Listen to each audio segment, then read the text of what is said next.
간략한 개요를 좀 설명드리기도 했는데요. 어쨌거나 이제 공은 국회로 넘어왔습니다. 국회 입법 과정을 통해야 비로소 정부의 합의안도 빛을 볼 수가 있기 때문이죠. 하지만 정작 도움을 줘야 할 야권이 지금 상황이 썩 그렇게 좋지가 않습니다. 여당의 고민이 깊어질 수밖에 없는 이유이기도 하고요. 집권 여당의 원내대표이시죠. 더불어민주당의 홍영표 원내대표 전화로 연결하겠습니다. 안녕하십니까? 네, 안녕하십니까. 홍영표입니다. 네네, 대표님. 검경 수사권 합의안이 발표가 됐지만요. 이 국회도 도움이 없으면 좀 의미가 없는 거 아니냐. 이런 지적을 많은 분들이 하고 있습니다. 그런데 야권의 상황이 자유한국당 내부 상황이 좀 여러 가지로 좀 힘들잖아요. 자, 앞으로 이 문제를 어떻게 좀 풀어나가실 계획이신지요? 네, 그렇습니다. 어제 검경 수사권 조정은 정말 역사적인 것이라고 생각이 됩니다. 예. 정말 오랫동안 그런 노력을 해왔지만 결실을 못 맺었는데, 네네. 이제 일단 그 검경 또 정부 차원에서는 이런 합의를 도출해서, 네. 이제 공이 국회로 넘어오게 됐습니다. 네네. 그래서 이제 국회가 그 후속 입법 작업이 필요합니다. 네네. 그래서 최종적으로 형사소송법이라든지 관련된 법들을 통과시켜야 이게 완성이 되는 거거든요. 네네. 그래서 이제 내국 국회가 지금 지난 지자체 선거 이후로 특히 야당 자유한국당이 지금 극심한 좀 혼란을 겪고 있습니다. 예.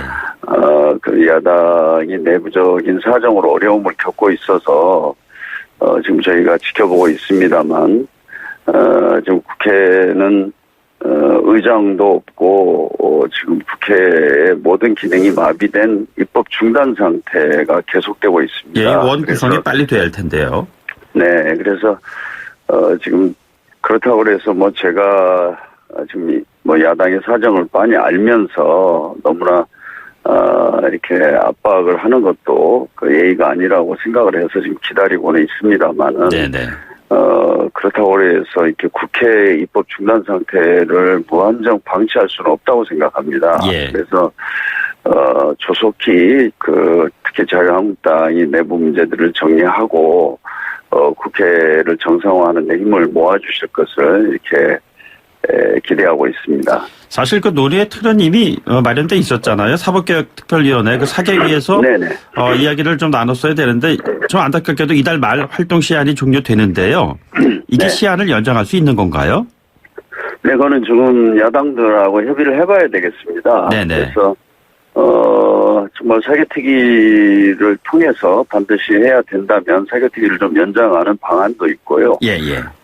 또 이번에 검경 조정안이 있으니까 그것에 대해서 야당이 큰 이견이 없으면 저희가 법사위를 통해서 신속하게 처리할 수도 있거든요. 그래서 그거는 저희가 좀 국회가 정상화되면 바로 그 문제에 대해서는 야당하고 협의하도록 하겠습니다. 네. 어쨌거나 빠르면 빠를수록 좋다. 뭐 이런 의견들이 많으신 것 같은데요. 이 검경 수사권 합의안이 입법 마무리에 대한 시점을 언제까지로 뭐 흔히 뭐 하는 얘기로 데드라인이 있다면은 언제까지로 설정을 해놓고 계시는지요? 저는 뭐 빠르면 빠를수록 좋다고 생각합니다. 네네. 그래서 뭐 만약에 7월 국회라도 다시 이제 저희가 할 수 있다면 뭐 7월 국회에서라도 하고요. 아무튼 뭐 그거는 최단시일 내에 또 야당과 협력해서 통과시키도록 그렇게 노력하겠습니다. 원내대표들 간 만남 가지셨잖아요. 예, 그런데 네, 제가 뭐 지금 자유한국당의 김성태 원내대표님은 지금 요즘에 제가 만나지 못했고, 다른 당은 제가 만나고 있습니다. 네네.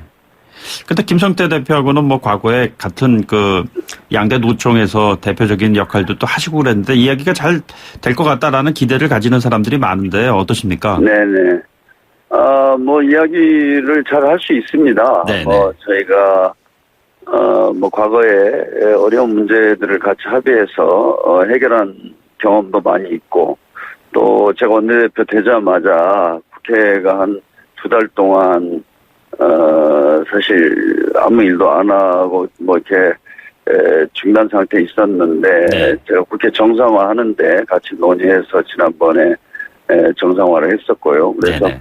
뭐 지금 자유한국당 내부 문제가 정리가 되면 네네. 뭐 좀 빠른 속도로 국회 정상화 그리고 후반기 국회 운영에 대한 여러 가지 논의들을 할 계획입니다. 예.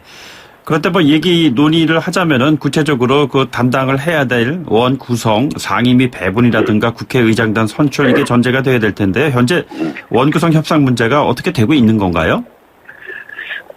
지금 원 구성 협상은 이제 과거에도 보면 뭐 한 2달 걸리기도 네. 하고 이렇게 이제 굉장히 어려운 일이긴 하지만 저는 지금 국회 중단 사태가 지금 너무나 오랫동안 장기화하고 있고 저희들이 지금 민생이나 경제 관련한 입법들도 굉장히 많이 밀려 있습니다. 네네. 그래서 그런 것들을 감안하면 또 원 구성은 국회 나름대로 관례와 어떤 원칙이 있습니다. 네네. 그래서 그걸 좀 존중해서 순리적으로 하면 네. 저는 뭐 그렇게 크게 어렵지 않고 시간이 오래 걸리지 않을 것이다 이렇게 보고 있습니다. 예, 대표님 그 원 구성의 관례 원칙 이거에 의거해서 이번에도 이루어진다면은 한국당 같은 경우에는 운영위원장, 법사위원장 사수하겠다 뭐 이런 입장을 보이고 있는데요. 네. 어떻습니까? 이 국회의장을 민주당이 가져가게 될 경우에 법사위원장을 한국당 측에서 맡을 수가 있는 건가요? 제가 이제 뭐 그런 상임위 배분은 국회의 공식이 있습니다. 네. 그래서 의석수에 따른 그 공식대로 따르면 된다고 생각하고요. 네네. 어떤 하는 것은 굉장히 복잡한 조합입니다. 네네. 그러나 거기에도 일정한 원칙과 이런 관리가 있기 때문에 그것을 저는 뭐 다른 당들이 존중해주면 크게 뭐 어려움은 없을 거다 이렇게 보고 있습니다. 예. 재헌절까지는 원 구성이라든가 국회 정상화를 위한 수순이 착착 진행될 수가 있을까요? 저는 뭐 그렇게 보고 있습니다. 네. 예. 아무래도 다음 주 정도는 뭐 더 이상 저희가 원구성 문제를 미룰 수가 없거든요. 네네. 그래서 뭐 아시겠지만 지금 7월 17일이 저희가 국회가 개원한 지 70주년이 됩니다. 네네. 그런데 지금 이번 달 말까지는 적어도 원구성을 마쳐야 네네. 그 재헌절 70주년을 정상적으로 맞을 수가 있을 것 같습니다. 예. 자칫 잘못하면 70주년 기념식에 국회의장도 없는 상황이 되기 때문에 네네. 저는 뭐 어떤 당도 어떤 정당에서도 그런 상황을 원하지는 않을 거다 이렇게 생각하고 있습니다. 예. 원 구성 관련된 국회 상황은 나중에 한번 정리되는 대로 다시 한번 좀 설명을 듣기로 하고요.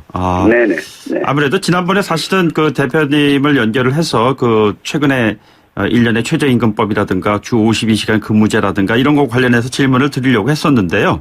오늘 좀 오전에 연결을 하신 김에 주 52시간 근무제 이게 지금 시행까지가 9일 정도가 남았는데 유예하기로 했다 뭐 이런 얘기가 나왔거든요. 네. 이게 노동계에서는 사실상 그 사용자 편을 들어준 거다 이런 식의 반발이 있어요. 어떻게 생각하시는지요? 뭐 노동계 그런 주장이 일면 타당하다고 생각합니다. 네네. 이게 다 아시겠지만은 우리나라의 전 세계에서도 최장 노동시간 이런 것이 계속 문제가 돼서 노동시간을 단축해야 된다는 게 뭐 오래전부터 노동계뿐만 아니라 뭐 많은 국민들께서 이제는 더 이상 이렇게 최장 노동시간으로 우리 경제가 경쟁력을 가져서는 안 된다. 네네. 이런 뭐 공감대가 있었습니다. 그럼에도 불구하고 이게 이제 안 되다가 올해 7월 1일부터 네. 사실은 300인 이상을 고용한 기업에서 사업장에서는 이제 주 52시간을 그렇죠. 이렇게 했지 않습니까? 네네. 이제 그럼에도 불구하고 저는 뭐 300인 이상 사업장은 대부분 주 52시간을 하는 데가 그렇게 많지 않습니다. 네네. 그럼에도 불구하고 뭐 예를 들어서 최근에 이제 방송사라든가 언론사들이 통상적으로 52시간 이상 일을 많이 해왔지 않습니까? 네네. 근데 저기 이제 언론인도 저도 뭐 국회에서 많이 만나고 있습니다만은 이 주말에는 이제 하루 정도는 일을 하는 이것이 지금까지의 관행이었지 않습니까? 그렇습니다. 근데 이제 이것을 갑자기 7월 1일부터 바꾸려고 하니까 인원을 충원하던가 아니면 새로운 근무 체계를 만들든가 하는 데 있어서 노력을 해도 지금 당장은 좀 해결하기 어려운 문제들이 있어서 네네. 지금 약간 6개월 정도는 좀 더 시간을 주면 그것을 좀 정상화시키겠다. 이런 사정이 있기 때문에 저는 계도 기간을 좀 주고 네네. 그 이후로 좀 이거 확실하게 지키도록 하는 것, 이것이 불가피했다 이렇게 생각이 됩니다.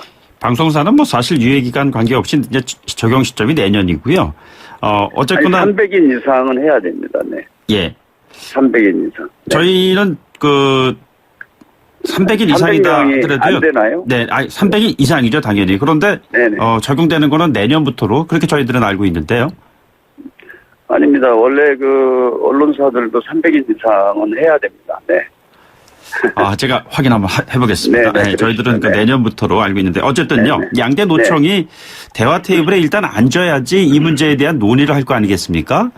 근데 네. 지금 양대 노총에서 사회적 대화도 거부하고 있는 상황이에요. 이걸 어떻게 좀 풀어나가실 계획이신지요? 근로시간 단축 때문에 양대 노총이 사회적 대화를 거부하는 건 아니고 사실 최저임금의 상위 범위에 대해서 지난번 국회가 법을 개정하니까 네, 거기에 그랬죠. 지금 반발해서 네네.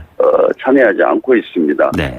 그래서 네, 어찌 됐든 정말 저희가 우리 사회 노동시장 또 우리 경제의 어떤 구조적 문제들을 노사정이 함께 풀어보자. 이런 사회적 대화의 장이 대단히 소중한데 아무튼 지난번 최저임금 문제로 지금 진통을 겪고 있는 게 사실입니다. 그래서 네네.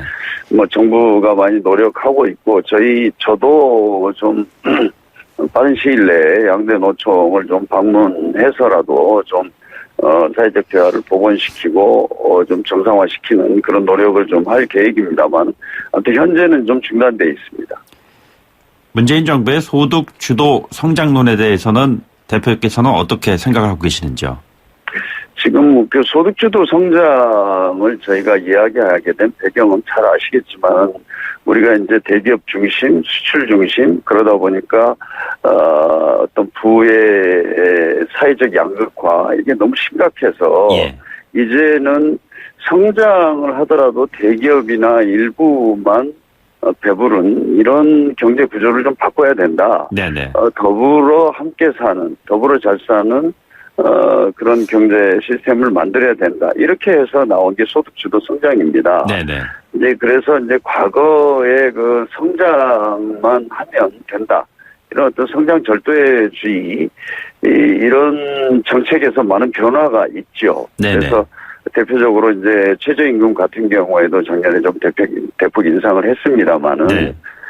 저는 소득 주도 성장을 우리가 왜 해야 되는지, 왜 이걸 주장했는지에 대해서 한번 돌이켜 보면 이게 지금 불가피한 정책이다라는 네네. 것에 다 공감하실 겁니다. 네. 그러나 이것을 이제 실현해 나가는 과정에서 우리가 많은 어떤 제도라든지 또 어떤 시스템 자체를 바꿔야 되기 때문에 네네. 거기에서 우리가 여러 가지 어려움을 겪고 있고 또 그것을 이제 극복해 나가야 한다 이렇게 생각하고 있습니다. 그런데 지금 말씀하신 소득주도 성장론에 대한 입장을 이렇게 듣다 보면요. 최근에 벌어지고 네. 있는 최저임금제라든가 주 50시간 근무제라는 것이 궁극적으로 일자리를 창출하는 데 있어 갖고 플러스보다는 마이너스가 된다라는 주장을 하시는 분들이 꽤 많으세요. 이런 분들을 대상으로 어떻게 설명을 하시겠습니까? 저도 어제도 무슨 새로운 최근 고용시장에 대한 여러 일자리 관련한 통계를 봤더니 네네. 그러니까 이제 지금 우리들이 최저임금을 했더니 일자리가 없어진다. 이거 확인되지 않은 겁니다. 네네.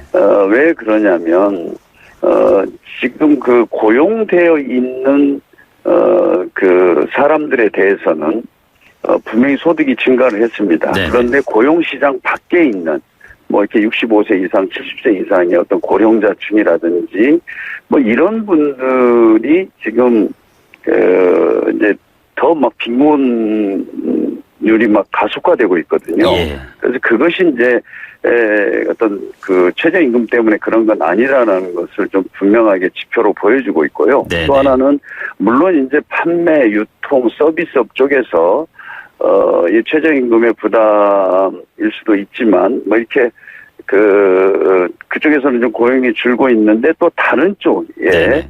다른 쪽에서는 고용이 좀 늘어나는 이런 것들이 좀 보이고 있거든요. 네네. 근데 예를 들어서 영세 자영업 같은 경우에는 사실은 그 최저임금보다 사실 임대료 같은 것이 훨씬 더 심각하지 않습니까? 그래서 저희는 지금 뭐 오래전부터 상가 임대차 보호법 이런 것을 지금 통과시키려고 하는데 네네. 사실 야당의 반대로 네.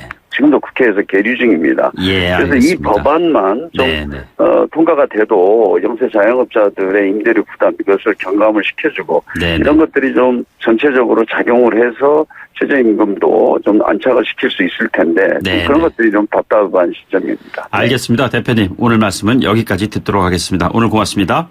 네, 감사합니다. 네, 지금까지 더불어민주당 홍영표 원내대표였습니다. 네, 1부 마치고요. 2부에 돌아오겠습니다.